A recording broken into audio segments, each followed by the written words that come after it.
दोस्तों नमस्कार, राधे राधे, जय श्री कृष्णा, जय श्री राम। पुनः आपका इस Mahendra Singh Sanskrit lectures YouTube channel में बहुत बहुत स्वागत। नत्वां सरस्वती देवी शुद्धां गुणां करोम्यहं पाणिनीय प्रवेशाय लघु सिद्धांत कौमुदीम्। दोस्तों, जैसा कि मैंने आपको पिछली क्लास में व्याकरण का परिचय बताया था, उस परिचय के अंतर्गत मैंने बताया था व्याकरण शब्द की उत्पत्ति और साथ में उसके अंतर्गत उपसर्ग, उपसर्ग के साथ प्रत्यय और क्रिया या धातु से व्याकरण की उत्पत्ति। किसे कहते हैं व्याकरण? व्याक्रियन्ते शब्दः अनेनेति व्याकरणम। जिस शास्त्र के अंतर्गत नया निर्माण और नए निर्माण की नियम बताए जाए, ऐसे शास्त्र को व्याकरण। इसके बाद हमने उसमें देखा था व्याकरण की परंपराएं। व्याकरण की परंपराएं कितनी? 2 नंबर। पहली परंपरा थी बृहस्पत्य परंपरा या बृहस्पति परंपरा, जिसको कहा जाता है एनरी स्कूल। दूसरी परंपरा थी माहेश्वरी परंपरा, जिसके अंतर्गत जिसको हमने जाना था पाणिनीय स्कूल। बृहस्पति परंपरा में हमने पाया कि इसके प्रथम प्रवक्ता बृहस्पति को माना गया। और दूसरी बात पड़ी कि इसको, क्योंकि ये आदिम परंपरा थी, इसको आदिमा परंपरा कहते हैं, आद्य परंपरा कहते हैं। तीसरी बात हमने पढ़ी थी कि इस परंपरा के अंतर्गत इंद्र ने एक व्याकरण ग्रंथ लिखा था, जो कि तुम्हारा पाणिनीय व्याकरण से लगभग 25 गुना बड़ा था और जिसके अंतर्गत 1 लाख नियम थे।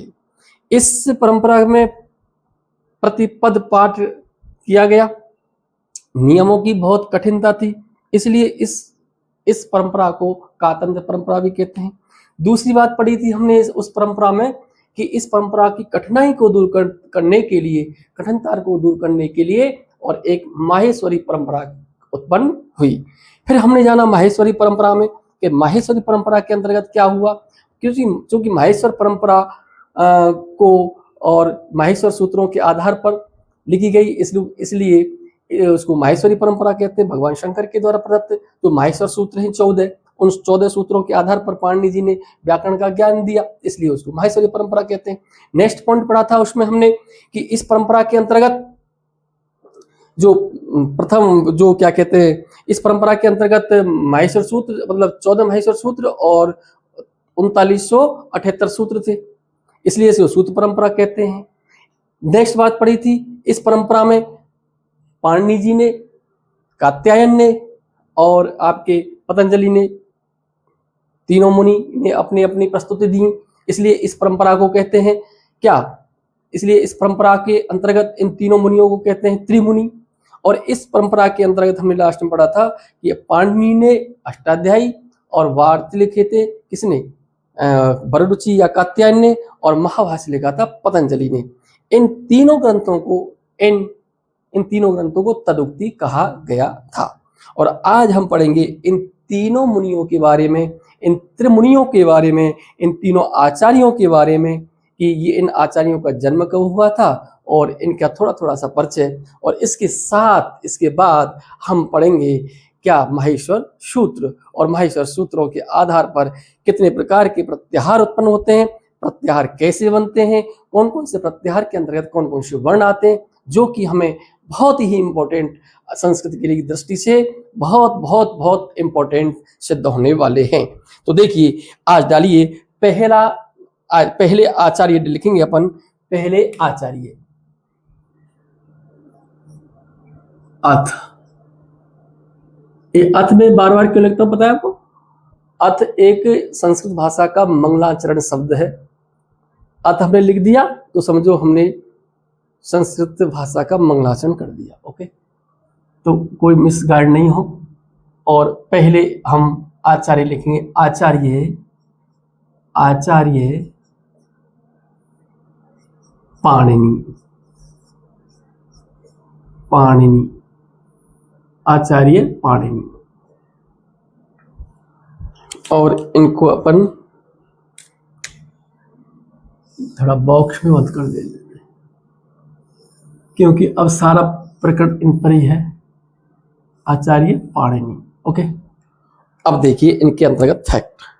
देखो, आचार्य पाणिनि जी का जन्म, सबसे पहले तो जन्म कहाँ हुआ था?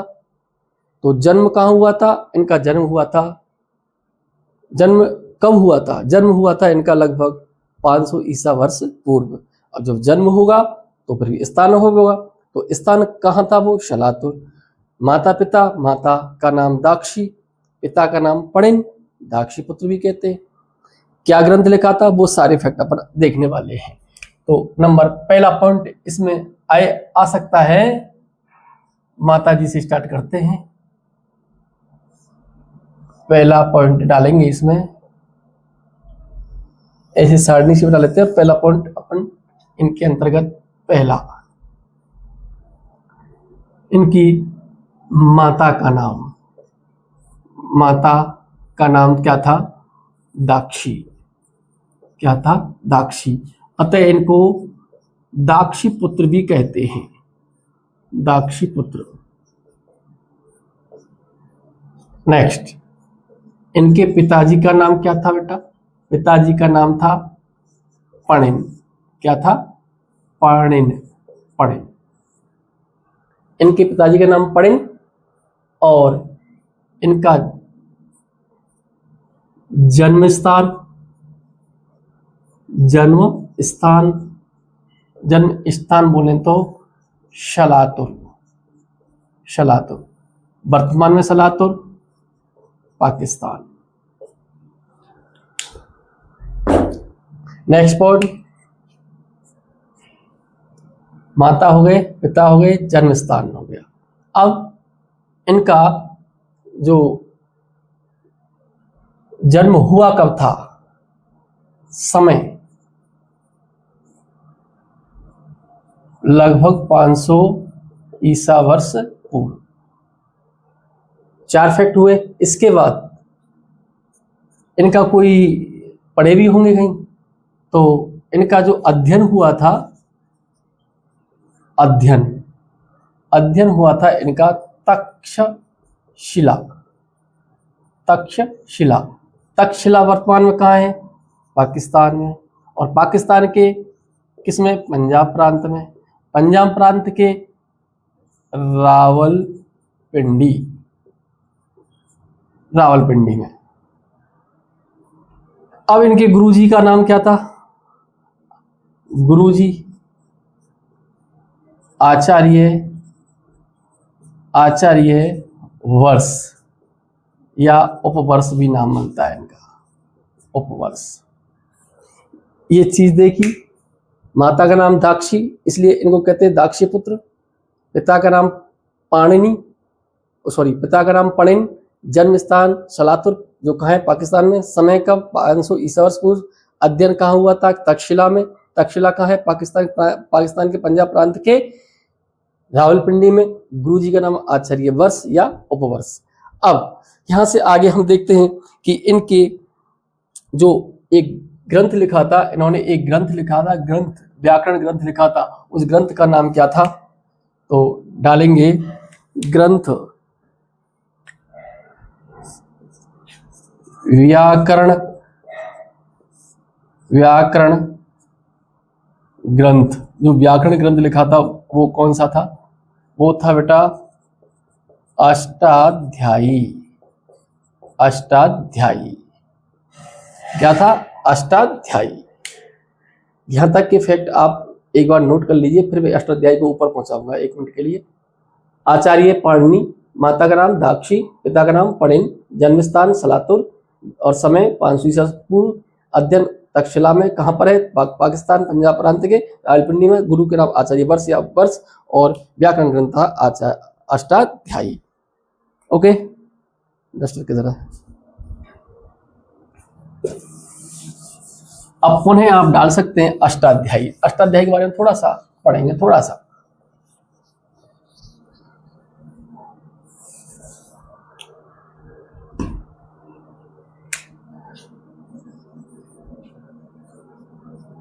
अष्टाध्यायी, अष्टाध्यायी लिखा किसके द्वारा है? पाणिनि जी के द्वारा। बोले इसके अंतर्गत अध्याय कितने? 8। इसके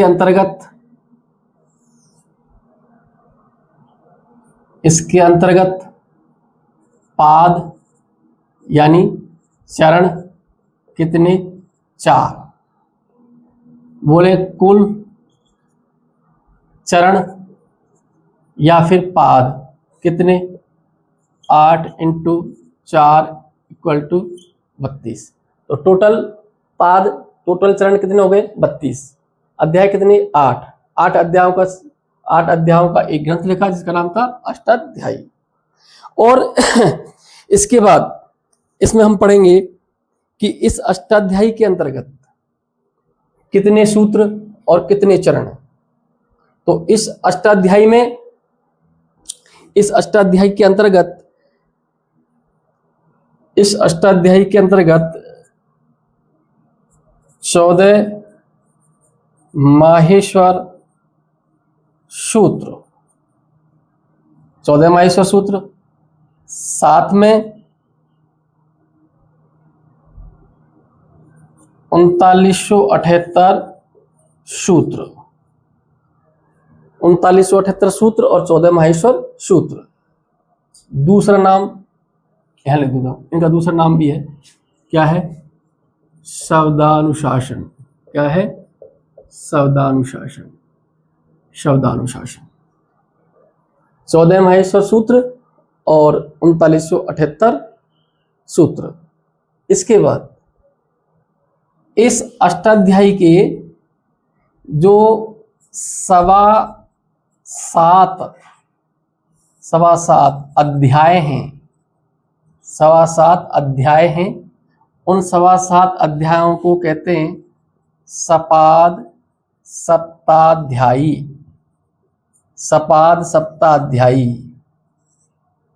क्या कहते हैं? सपाद सप्ताध्यायी। इस सपाद सप्ताध्यायी के अंतर्गत बेटा 29 चरण हैं या फिर पाद हैं।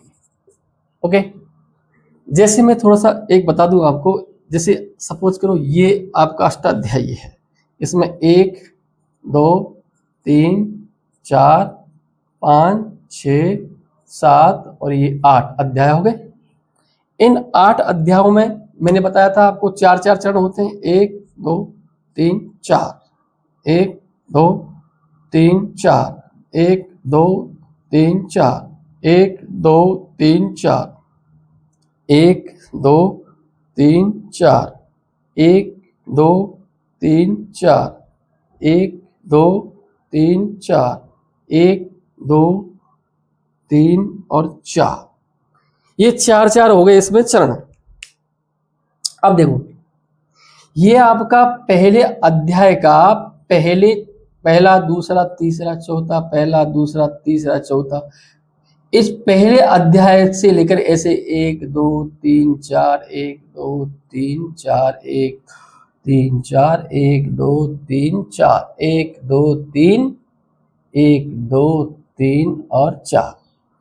इस अष्टाध्यायी में ये पूरा ग्रंथ क्या है? पूरा ग्रंथ है अष्टाध्यायी। ठीक, इस ग्रंथ के अंतर्गत, इस व्याकरण ग्रंथ के अंतर्गत पहले अध्याय, ये क्या है? अध्याय है ये, और ये है बेटा चरण। इस पहले ग्रंथ से लेकर के और 8वें अध्याय के पहले चरण तक, 8वें अध्याय के पहले चरण तक कितने पाद हो गए? 29 पाद या 29 चरण। इन्हीं को कहते हैं सपाद सप्ताध्यायी। ठीक है, अब रह गए आपके ये 3 चरण रह गए आपके। इन 3 चरणों को कहते हैं त्रिपादी। क्या कहते हैं? त्रिपादी। ठीक, अष्टाध्यायी के अंतर्गत अध्याय कितने? 8, पाद कितने? 4, कुल चरणों की संख्या 32। माहेश्वर सूत्रों के आधार पर था, और इस अध्याय में और इस अष्टाध्यायी में 3978 सूत्र थे। सपाद सप्ताध्यायी जो 7 अध्यायों का, यानी पहला, दूसरा, तीसरा, चौथा, पांचवा, छठा, सातवां, इन 7.25 अध्यायों के जो 29 चरण हैं, इन 29 चरणों को कहते हैं क्या? सपाद सप्त अध्यायी। क्या कहते हैं? सपाद सप्त अध्यायी। और लास्ट के आपके रह गए 8वें अध्याय के 3 चरण, दूसरा, तीसरा और चौथा, इनको कहते हैं क्या? त्रिपादी। क्या कहते हैं? त्रिपादी। और ये फैक्ट हमने पढ़ा इनके अंतर्गत। ऐसे ही हम थोड़ा सा फैक्ट पढ़ेंगे कात्यायन जी का और फिर पढ़ेंगे पतंजलि का।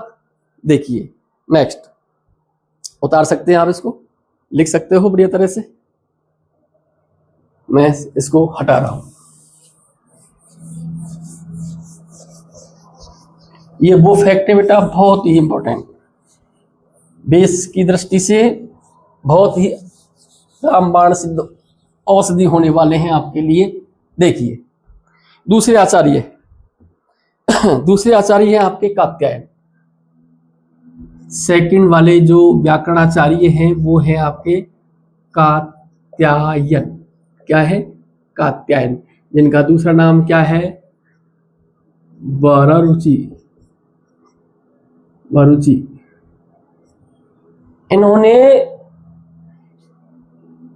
इन्होंने और वार्तिक लिखी थी। पाणिनीय व्याकरण के आधार पर क्या लिखे थे? वार्तिक। और उन वार्तिक लिखे थे। सबसे पहले इनके जन्म के बारे में जानते हैं। इनका जन्म हुआ 350 ईसा वर्ष पूर्व। इनका जन्म कब हुआ था? 350 ईसा वर्ष पूर्व। इनकी रचना, जो रचना थी, वो रचना थी बेटा वार्तिक। क्या थी? वार्तिक। अब ये वार्तिक क्या थे?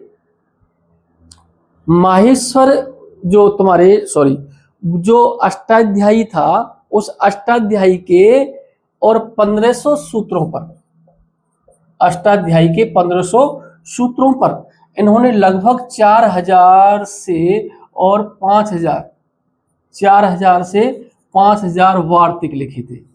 क्या लिखे थे? वार्तिक। 4000 से 5000 वार्तिक लिखे थे। किसके आधार पर? अष्टाध्यायी के और सूत्रों के आधार पर। पाणिनि के अष्टाध्यायी के सूत्रों के आधार पर, लगभग 1500 सूत्रों के आधार पर, और 4000 से 5000 क्या लिख दिए? वार्तिक। लेकिन वर्तमान में केवल 836 वार्तिक, 836 वार्तिक प्रचलन में हैं। कितने? 836 वार्तिक। कहां पर हैं ये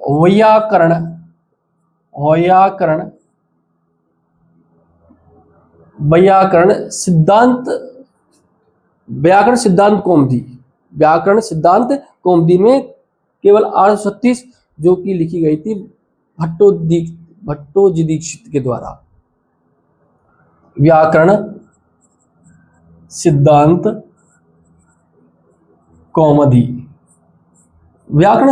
कौमुदी में केवल 836 वार्तिक प्रचलन में हैं, जो भट्टो दीक्षित के द्वारा लिखी गई।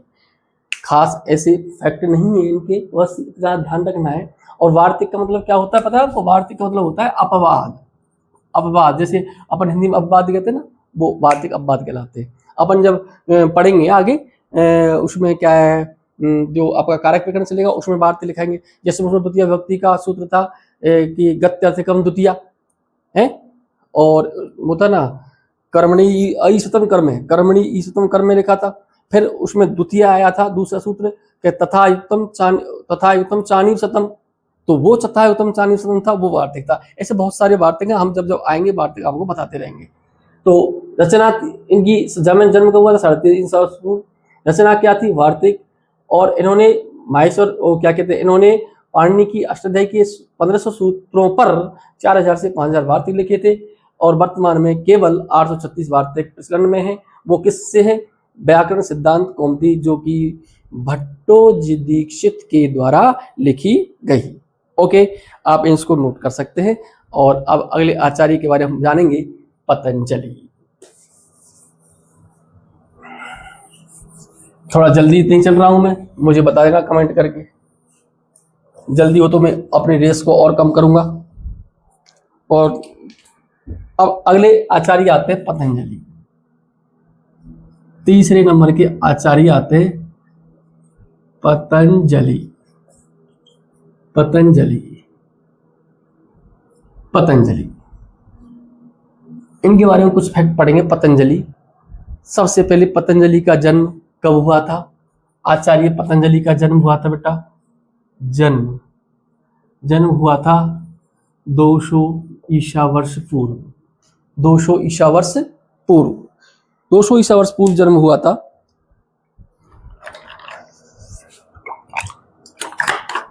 जन्म हुआ था इनका 200 ईसा वर्ष पूर्व। और इनका जो ग्रंथ था, व्याकरण ग्रंथ था, उस ग्रंथ का नाम था महाभाष्य। क्या था? महाभाष्य। जन्म हुआ था 200 ईसा वर्ष पूर्व और रचना जो थी, यानी जो व्याकरण ग्रंथ था, वो था इनका महाभाष्य। इस महाभाष्य को 85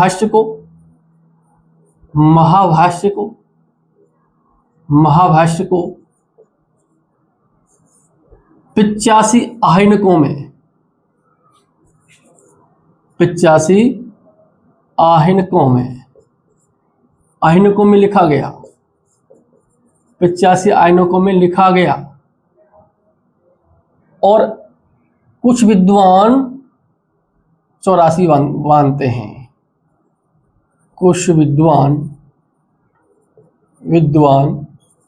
84 आहनिक भी मानते हैं। महाभाष्य लिखा था और उस महाभाष्य को 85 आहनिकों में लिखा। कुछ विद्वान 84 आहनिक भी मानते हैं। अब आहनिक क्या होता है? आहनिक एक दिन में निवृत्त कार्य। आहनिक क्या होता है? एक दिन में निवृत्त कार्य को क्या कहते हैं? आहनिक कहते हैं। इसलिए हम कह सकते हैं कि महाभाष्य को 84 या 85 आहनिकों में लिखा गया, अर्थात 84 या 85 दिनों में लिखा गया। अतः महाभाष्य को 84/85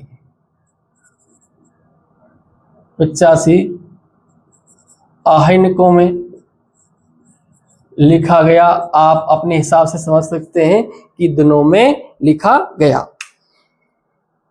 एक फैक्ट और है कि इस महाभाष्य पर कुछ टीकाएं लिखी थी। क्या लिखी थी? जैसे नागेश भट्ट ने टीका लिखी है, और तुम्हारे कैयट ने टीका लिखी। नागेश भट्ट की जो टीका है, कैयट की जो टीका है, कैयट की जो टीका है, और एक है आपके नागेश भट्ट। इन टीकाओं के बारे में मैं आपको बता दूं कि कैयट की टीका का है प्रदीप टीका और उद्योतन टीका। इसकी प्रदीप टीका और इसकी है उद्योत टीका। आपके लिए कोई खास इंपॉर्टेंट नहीं, बस ध्यान रखना है कि कैयट ने टीकाएं लिखी, कैयट और नागेश ने टीका लिखी, और उस टीका का नाम है आपका, एक का नाम है प्रदीप टीका और एक का नाम है उद्योग टीका। ऐसा कुछ नहीं है। हालांकि भट्टो दीक्षित ने टीका लिखी थी, लेकिन उसके बारे में हम बाद में जानेंगे, कोई खास वो नहीं है। तो पतंजलि के बारे में थोड़ा समझे। पतंजलि का जन्म हुआ था 200 ईसा वर्ष पूर्व और इनके ग्रंथ का नाम था महाभाष्य। महाभाष्य को 85 आहनिकों में लिखा गया। कुछ विद्वान 84 मानते हैं। आहनिक का मतलब होता है एक दिन में निवृत्त कार्य, एक दिन में किया गया कार्य है। अतः महाभाष्य को 84/85 आहनिकों में या दिनों में लिखा गया। इस पर टीका भी लिखी गई, जैसे कैयट ने लिखी थी प्रदीप टीका, नागेश भट्ट ने लिखी थी आपकी उद्योग टीका। ये आपने फैक्ट देखे। अब आप यहां से आगे देखो, मैं एक चीज बता दूं, सबसे पहले लिखा था अष्टाध्यायी। अष्टाध्यायी में को सुधारने के लिए, अष्टाध्यायी में जो कुछ कमी थी उनको सुधारने के लिए वार्तिक अपवाद लिख दिए, किसने? कात्यायन ने।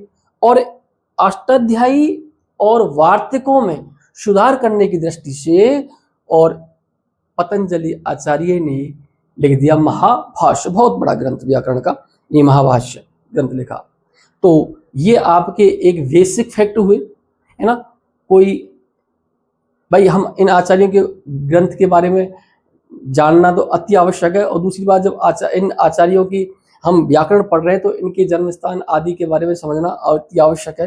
हालांकि इम्पोर्टेंट फैक्ट हैं वेश की दृष्टि से, लेकिन अब 6th-7th क्लास के लिए भी आप लगा सकते हैं इम्पोर्टेंट, लेकिन इतने खास नहीं है। आगे जो क्लास है 10वीं 11वीं 12वीं और आगे की क्लास, उनके लिए तो बहुत इंपॉर्टेंट है। और ये तो इम्पोर्टेंट संस्कृत सभी के लिए है, इसमें कोई संदेह नहीं है। तो आज हमने इन तीनों आचार्यों के बारे में देखा। अब यहां से आगे हम पढ़ेंगे माहेश्वर सूत्र, और माहेश्वर सूत्रों के आधार पर 44 या 42 प्रकार के प्रत्याहार, और उन प्रत्याहारों के आधार पर जो कितने वर्ण होते हैं, कौन से प्रत्याहार के अंदर कितने वर्ण होते हैं, वो सारी जानकारी प्राप्त करेंगे। और जैसे ही माहेश्वर सूत्रों को अपन रट्टा मारेंगे ना, रट्टा मारते ही और फिर हमारी समझो कि संधि प्रकरण पूरा हो गया एक साथ, और हमें संधि करने में थोड़ी सी भी परेशानी बिल्कुल उठाने की आवश्यकता नहीं है। तो आज की क्लास में यहीं पर समाप्त कर रहा हूं। मिलूंगा बहुत जल्दी नेक्स्ट क्लास में। आपसे मैं एक बात कह रहा हूं, जब इस चैनल को तुम सब्सक्राइब कर दोगे तो आपको हमें प्रोत्साहन मिल जाएगा और आपको नोटिफिकेशन तुरंत मिल जाएगा। खैर, आपको बहुत अच्छी क्लास लगी होगी, समझ रहा हूं, और आगे की क्लास भी बहुत बहुत ज़्यादा शानदार लगने वाली है, क्योंकि ये थोड़ा सा वेस्ट था, इसलिए हो सकता है जो छोटे बालक है उनके लिए कम आ रहा होगा, लेकिन जो अपर क्लास के जो बालक है ना, उनके लिए तो रामबाण सिद्ध हो रहा होगा। ओके, धन्यवाद, मिलते हैं नेक्स्ट वीडियो में। जब तक नमस्कार, राधे राधे, जय श्री राधे। ओके।